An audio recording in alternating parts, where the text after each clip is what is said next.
Hi, in today's video, I'll show you how to enable voice typing on your Android phone.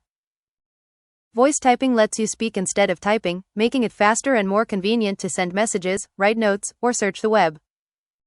Let's get started. First, open the Settings app on your Android phone. Next, tap System, General Management, or Additional Settings, depending on your device.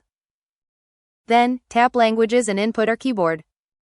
Select your current keyboard, such as Gboard or Samsung keyboard. Look for the voice typing, voice input, or Google Voice typing option, then turn it on.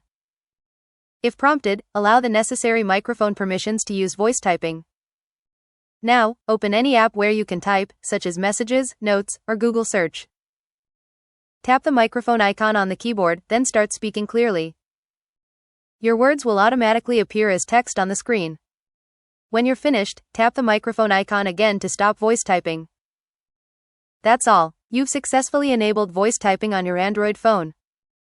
Happy watching. Don't forget to subscribe for more.